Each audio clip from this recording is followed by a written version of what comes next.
What's up, Groveland? Do you know what's up? We do. I'm Beth Greenhagen. And I'm Rich York. And we're happy to be here. Welcome back to this month's show, bringing you hyper-local news and information for Groveland, Massachusetts. Let's start off with some news. Hello, Groveland. I'm Haley Bruno. And I'm Ian Parrott. And we're here to report on some Pentucket Regional High School news.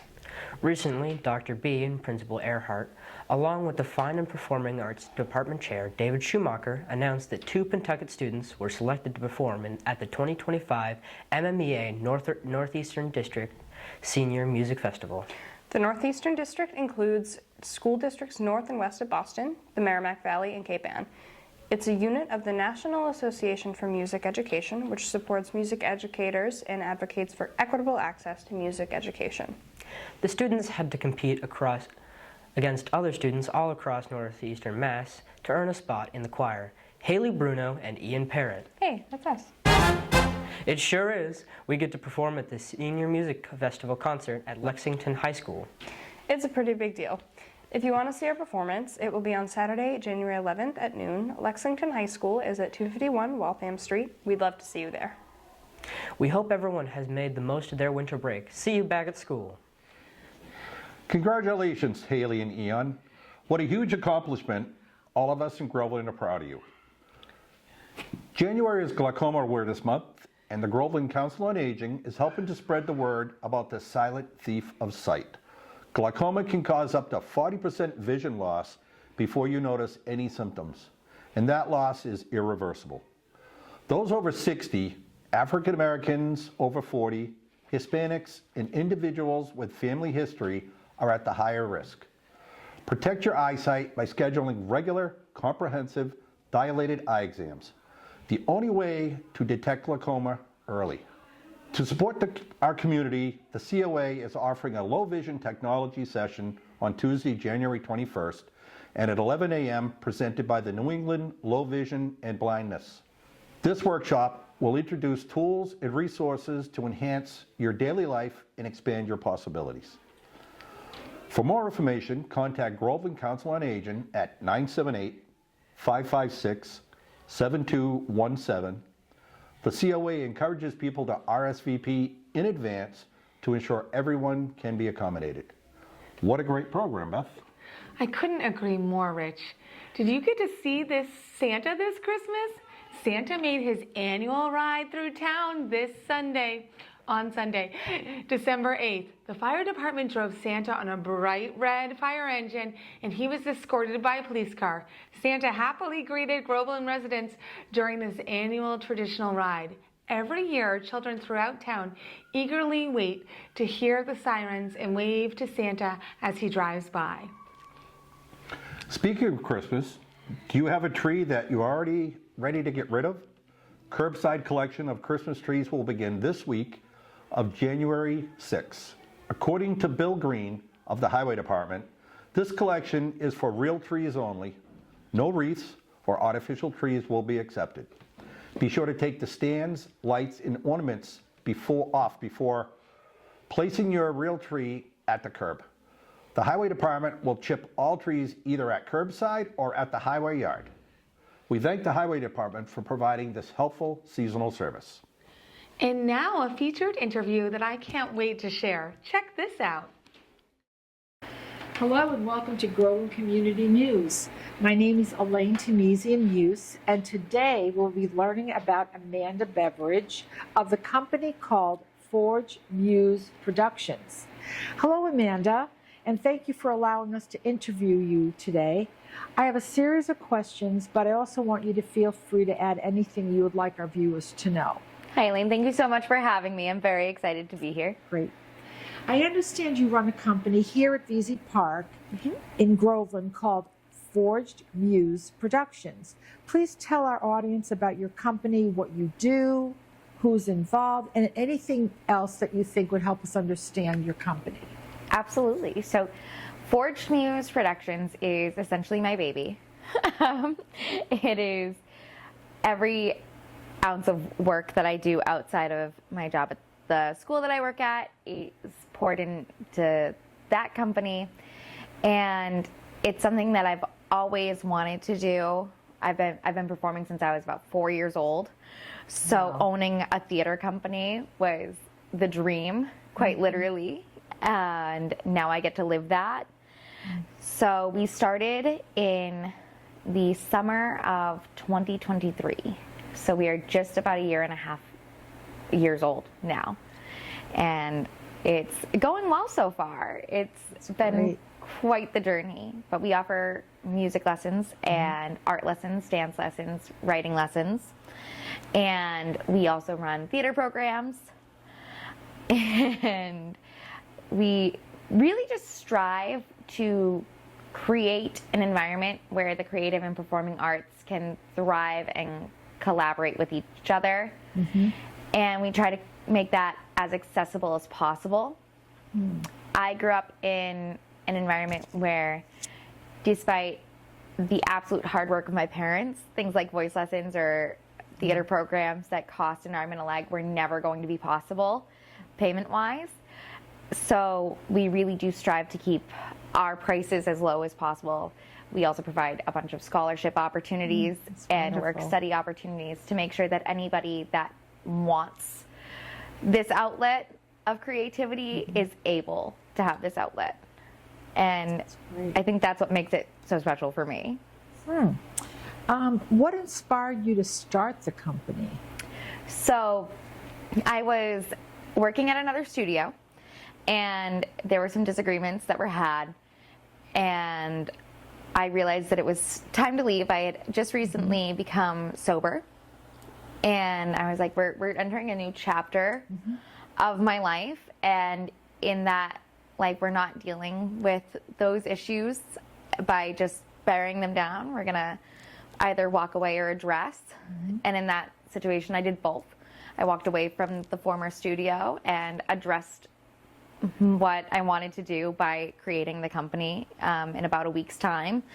It went from, all right, I don't work for you anymore. All right, here's a company.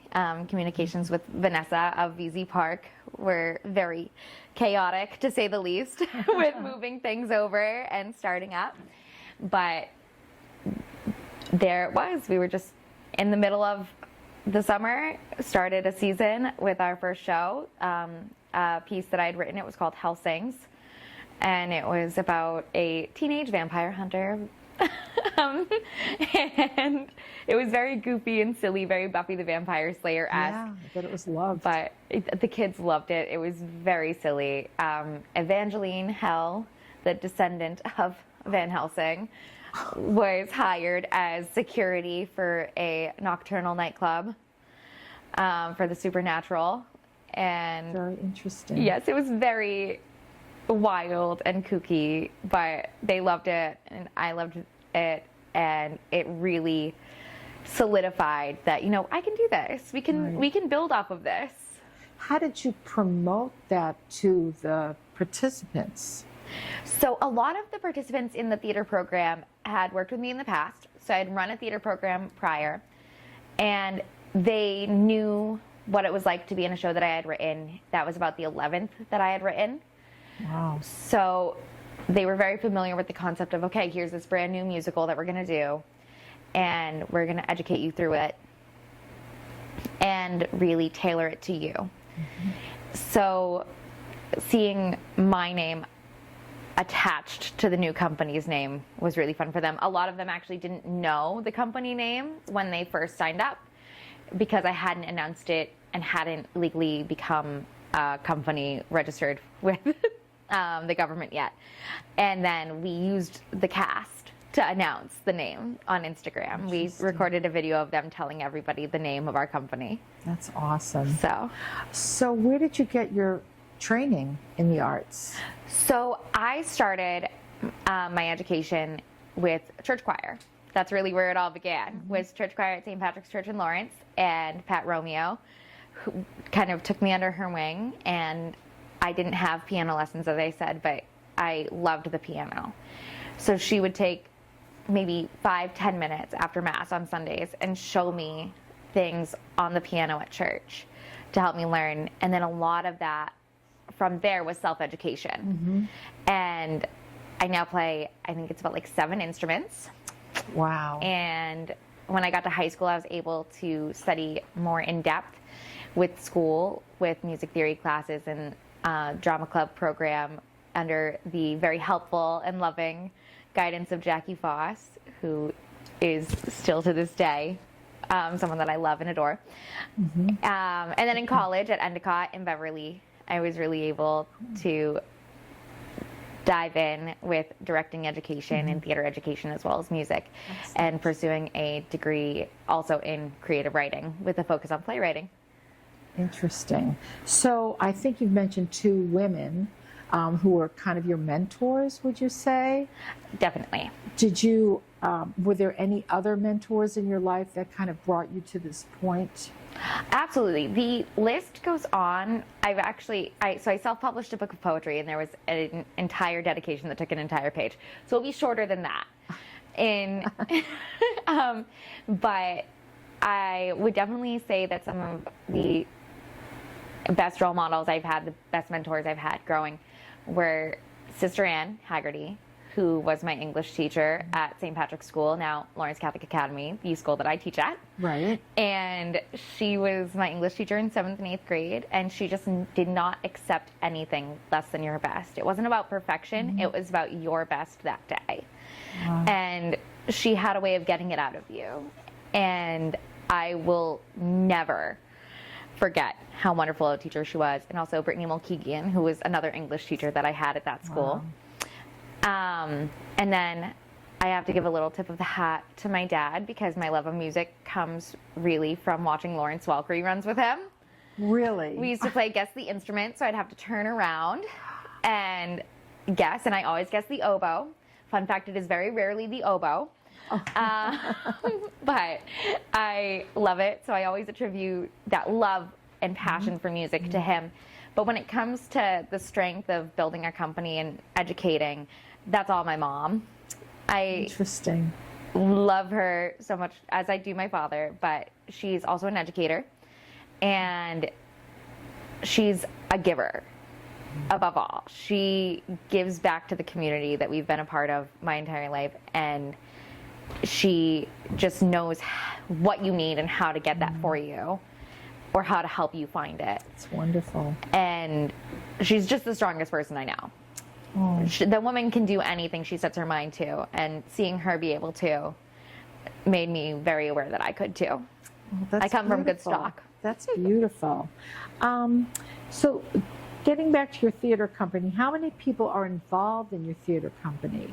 So when you ask involved, do you mean employed? Or, yes. I guess your instructional staff? Because you Perfect. said things about lessons and things. So we have, it does vary based on the season, but there are quite a few of us that, or in my mind, quite a few, where it started with just me. But there are a few of us that hop on. Almost always you'll see myself and my assistant director, Helen, who also helps with the admin side of things. And then we have instructors that are Eric and Abby. We also have the work of Nat in the stage crew department, as well as Sam. And then our costume designer, B, who some people have also seen perform. She played Medea in last spring's production of Medea, but she's one of my absolute favorite hires to the team, because she's just so fantastic when it comes to costume design. Wow. It's quite a crew. Yes, we've bulked up quite a bit. So you said music lessons. What kind of music lessons? So we offer piano lessons and voice lessons. We also offer the guitar lessons, ukulele lessons, bass lessons. We do just outside of music, but in private lesson standards. We also do creative writing lessons, where we focus on playwriting, story writing, or poetry, or a mix of them. And we also offer a variety of different art lessons. So sketch, painting, things of that nature. And then we also offer small group dance lessons with our choreographer, Abby, who I didn't name yet. Oh, wow, that's you cover quite a broad range of the arts. Yes. Yeah. We try. So who are the people that sign up for your class? Like ages, who are they? Where do they come from? So it really does vary so much. There are students that I've never spoken to, have no connection to, that just happen to find us and come in. And then there are people who have been referred to us by my former students or a former student, or people who just happen to be at VZ for an event. We've had people see our poster in the hallway and say, "Oh, do you offer lessons?" and contact us that way. It goes from there. And it goes from there. Our youngest student right now, I believe, is 6, off the top of my head. Wow. And then we do have adult students as well. So you mentioned a couple of shows that you produced. What other types of shows have you produced or will you be producing? Yes. So we have done quite a few so far already. And there's been straight plays, so no music involved. And that's been done with our, sorry, there was a long pause there. That's been done with our children's cast and also our adult casts. We've done Shakespeare, we've done classic Greek tragedies, Wow. we've done full-scale musicals, we've done small workshop readers theater for our youngest actors, and then we do cabaret-style reviews. We just did one for Halloween, the Spook Review, and we did one last February, the full review, Falling Out of Love Review, which is right after Valentine's Day. Half off if you break up with someone at the door. Did that happen? No, but we're waiting. We're waiting for it too. Just even as a joke, just give us the entertainment value. Right.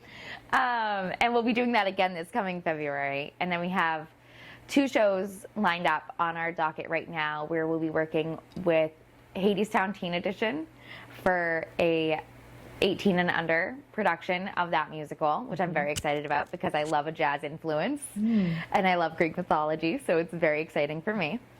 And we also have a production of Much Ado About Nothing in the plans. Wow. Quite a mixture of things. Yes, we like variety. Okay.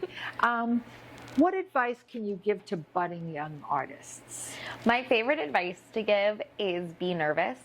Be nervous? Be nervous. Because when you're nervous, that is your body's way of telling you that you care deeply about something. And if you don't care and you're in the performing arts, you're in the wrong place. Interesting. Okay. So be nervous. Okay, I like that. Okay. So as we come to a close of our time together, what brings you the most joy in your life? That's a hard question. At this very moment, though, I would say the fact that it's snowing outside that window, the fact that I have a great book that I'm currently reading, and just those small moments of peace and beauty, just being able to look out, knowing that this is where I work, this is something that I've built, and getting to sit on the couch yonder with the fireplace going, with a book in my hands, and realizing, wow, this is right out of a movie. Yeah, the life is good, romanticization huh? of my life, yes. That's wonderful. So if people are interested in knowing and learning more about the programs you do, anything about it, how do they go about doing that? Absolutely. So all of our social media is tagged at Forged Muse Productions. Okay. And our website is forgedmuse.com. And our email, which is obviously the best way to just reach out and get any answers that you might need, because the email comes directly to me, is forgedmuseproductions@gmail.com. We made it all very simple. That is pretty simple. Those 3 words. We knew that Forged Muse Productions was going to be a mouthful. Yes. So we kept everything else very simple. Sounds perfect. Okay. Well, thank you so much for the time you spent learning. I love learning about your company and you. And Thank I'm you so sure you'll much. be very successful. And I want to thank all our viewers, and we look forward to having you tuning in again. Thank you so much. Bye-bye. If you haven't seen a Forged Muse production yet, you should. And I'm proud to say I've been part of one just this year as an actor in Medea. You really need to make time to go to one. Check out their website for more information about shows and all kinds of lessons. Forged Muse Productions is a wonderful resource for our creative community here in Groveland. That sounds like fun, Beth.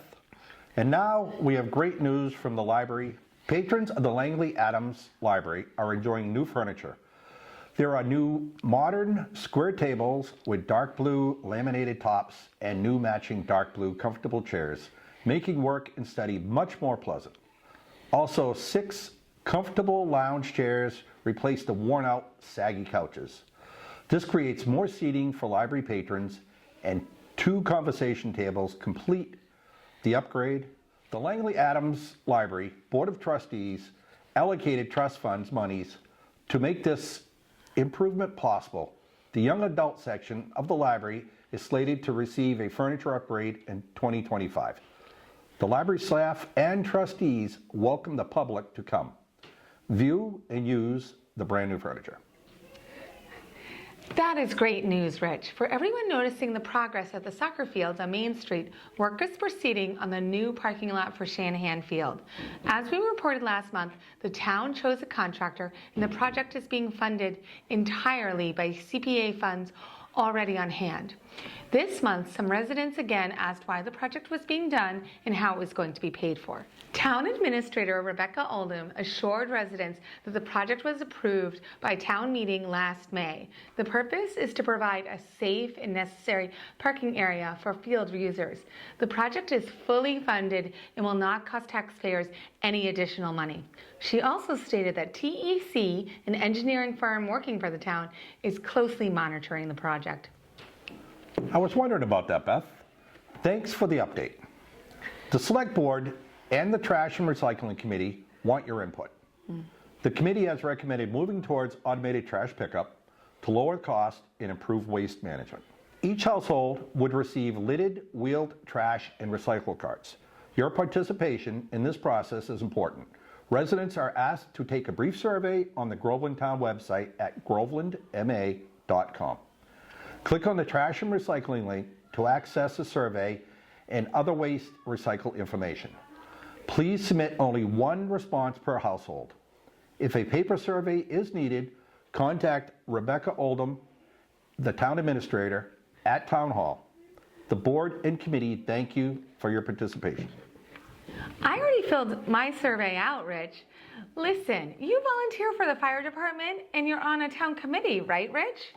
Yes, I'm a conservation commissioner, in addition to being a deputy fire chief and an EMT for the fire department. I volunteer for Groveland Day, and it's a lot of fun. In fact, it's a great way to not just learn how the town works, but to make new friends too. We here at What's Up Groveland would like to encourage our viewers to consider volunteering for committees or even running for office. You can find ways to volunteer by going to the town website, grovelandma.com. For example, the Recreation Committee and the Economic Development Committee both have openings. If you're considering running for office, you can pull nomination papers as early as Tuesday, January 14th, and all the way to Thursday, March 13th. They must be submitted by Monday, March 17th, and you can even withdraw them if you change your mind by April 2nd. This year, elected positions available include the town clerk, select board, the board of assessors, the cemetery commission, and more. Think about it. Some of them are more of a time commitment than others, but you're sure to find the right fit. Going to town meeting is a good way to start to get involved. Right, Joe? That's right, Beth. My name is Joe Demore. I'm the newly elected town moderator. We have a really big meeting coming up in April in 2025. That's April 28th. That's our town meeting. We need 100 people. We'd like to have a lot more than 100 people. Officially, you want to be there around 7 o'clock, but the reality is you should try to get there a lot earlier. Say hello to some friends. There are some big issues that come up at town meetings besides the budget. Some of it is a little bit mundane, but every year there seems to be 1 or 2 really, really big issues. And I recommend that citizens and residents that participate at this meeting, remember, you're there to debate. If you choose to debate, make comment on issues, but more importantly, we have to make decisions. And Rebecca and I have also planned 2 meetings in February. We're going to have some roundtable discussions to bring out some of the biggest issues so that people get educated about them way before town meeting. So town meeting will be the last time you read about that issue before you make a decision. Thanks. Okay. And now we have something that you might not have known about. Watch this and find out.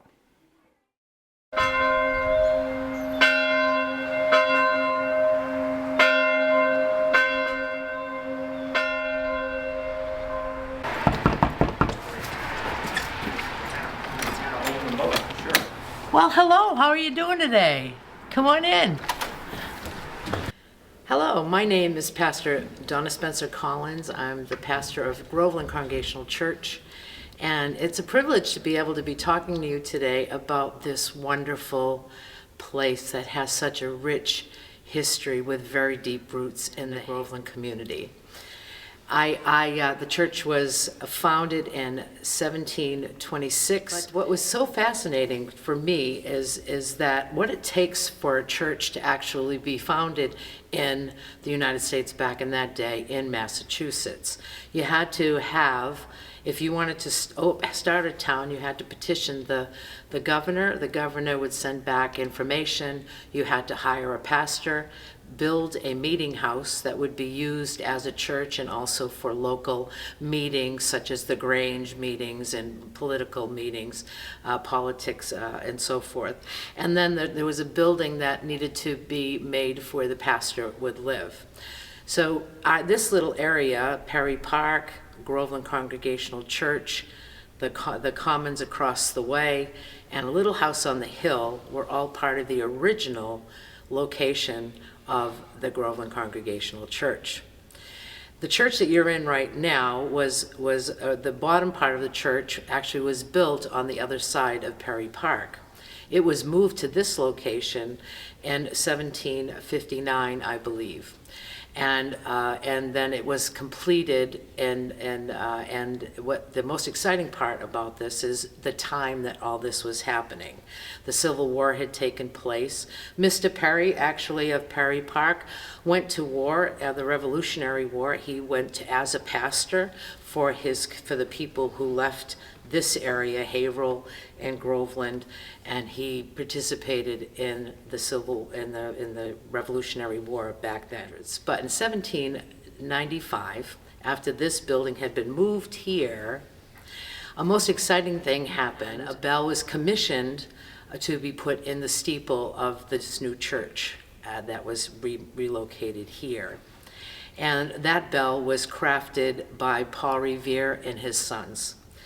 The bell that originally came here didn't make it up the river and cracked, and so another bell had to be remade. And it was installed, and it has rung for so many different occasions. And I can tell you many, but imagine, if you will, the day Abraham Lincoln was shot, and the bells that rang when the news came. The bell was very much was how people gathered. If the bell rang at an odd time, people came to the church to find out what was going on. It was kind of like the town crier, and so it brought everybody to the center to find out. So imagine that bell ringing. Abraham Lincoln, he's been assassinated, and all the folks hearing that news for the first time in front of this church because of a Paul Revere bell. When you think of the historical aspect of that, it's pretty powerful. But it rang for everything. Every time there was a funeral back in the day, how old the person was how many times the bell rang at the funeral. It's rung at weddings and the celebration of weddings. It was rung for every war that was won. And so there's a lot of history.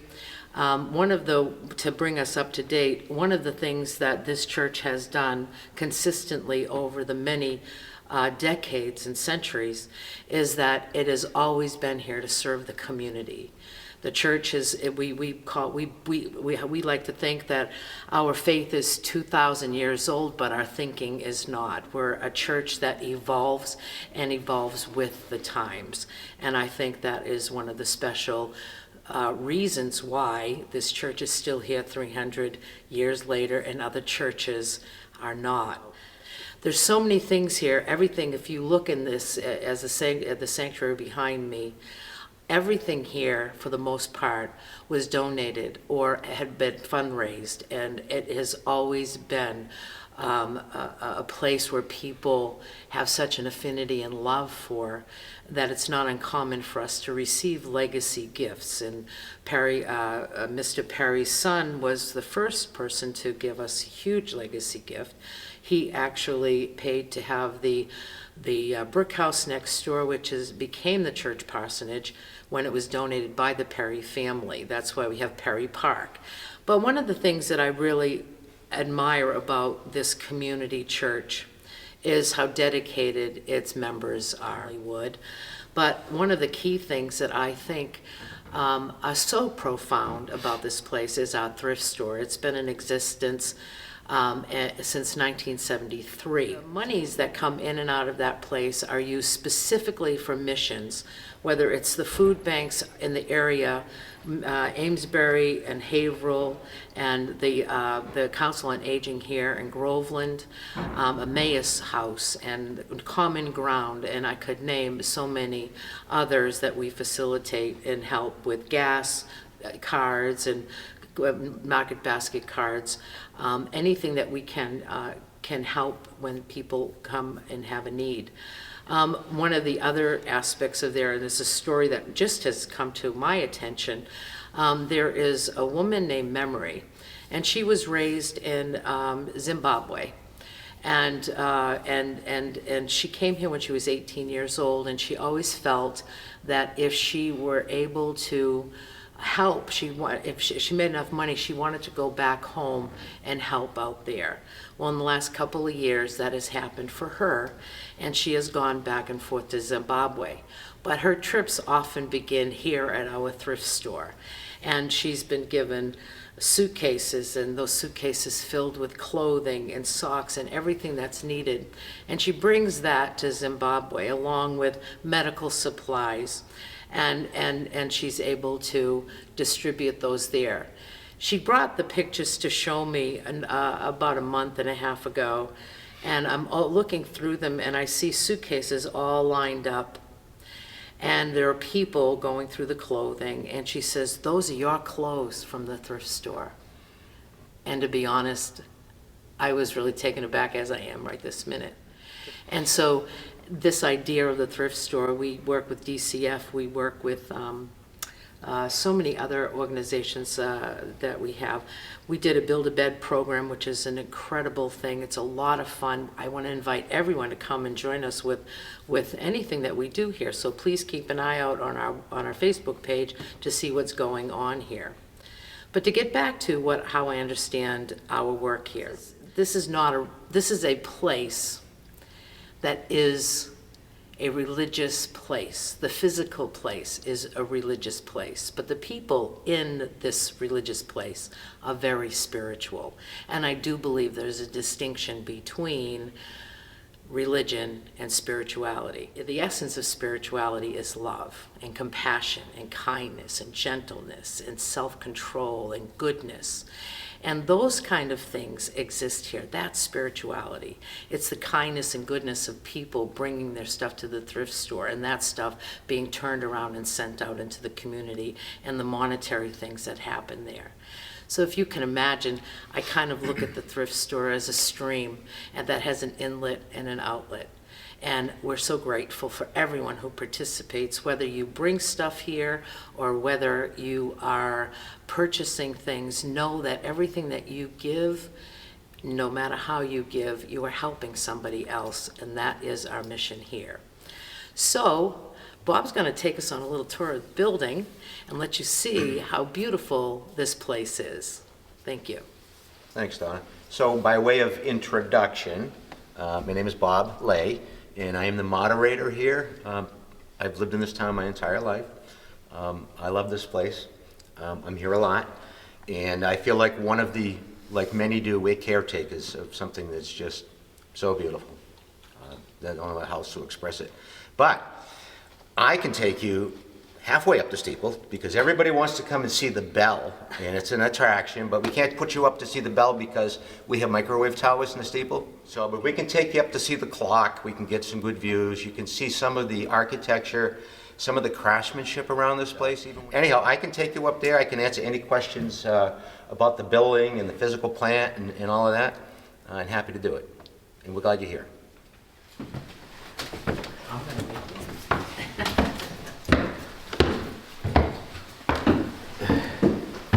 So as I mentioned, you can see how colonial this place is, and this is like museum quality stuff. This is the balcony, which you didn't see from downstairs.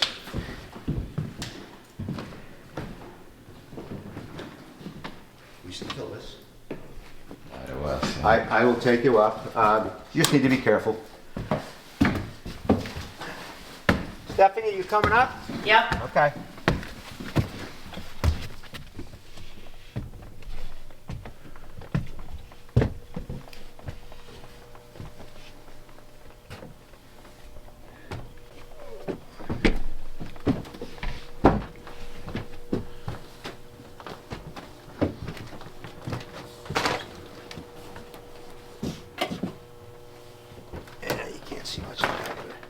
Give you a good look at the architecture. It's a timber frame. Had some work done to it over the years. Here's the rope to the bell. Okay, comes right up through. The current clock was operated. It's mechanical, so it's got weights. It's got a box of weights there, and it's got another box of weights down here. Somebody had to come every week, wind it so the weights would get back into place. Well, long story short, we've been advised not to use it because the weight's dangerous, and we're waiting to find a way to replace the clock with a new modern version. But you haven't heard the last of the clock yet, because it might end up in a place that you all are familiar with, which is Washington Hall. That's our current thinking, but I'll take you up and let you have a look at it. It is pretty cool. One at a time on the stairs. And you can see why.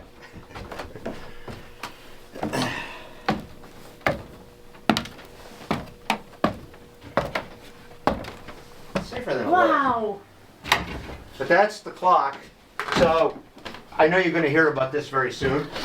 I've requested some CPA money Okay, good. to take the clock out and put in a electrical clock that will have an electric bell striker, because currently the way it worked before was it would get to the right time, it would trigger something that would pull the hammer, this goes to the hammer, and would ring the bell.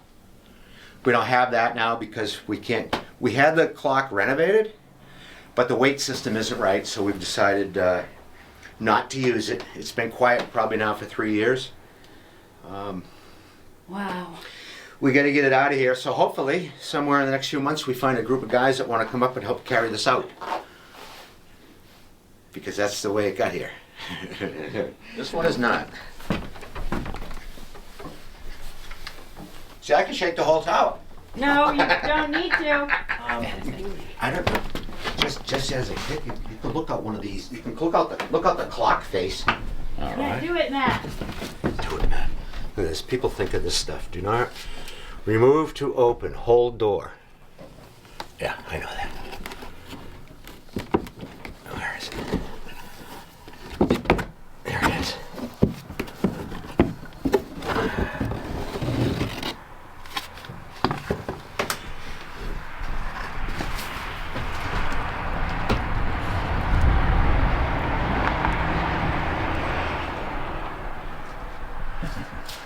Pretty cool. Pretty neat, huh?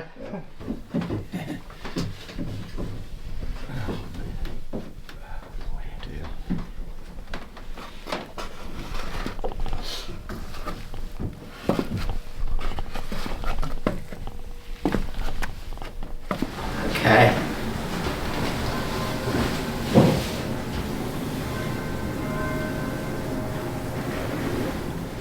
You can feel it when you're supposed to Is let that it go.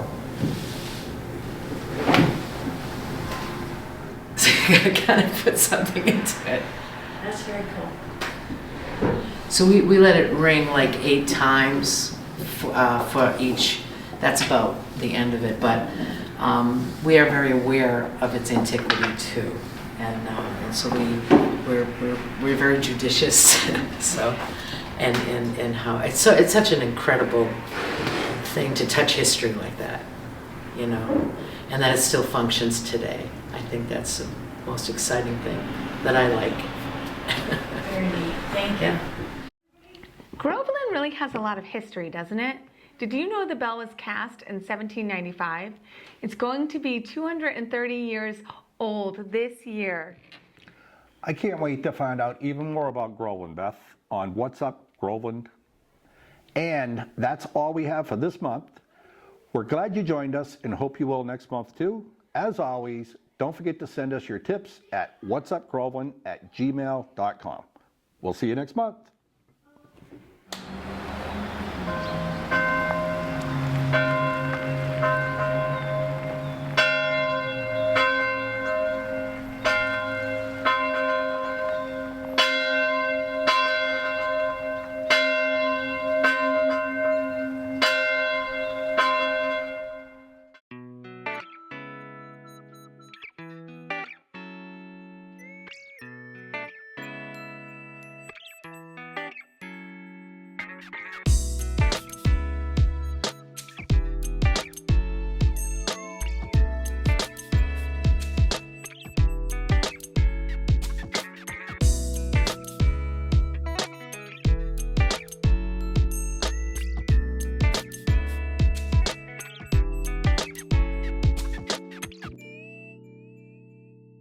GCN Groveland's Community News.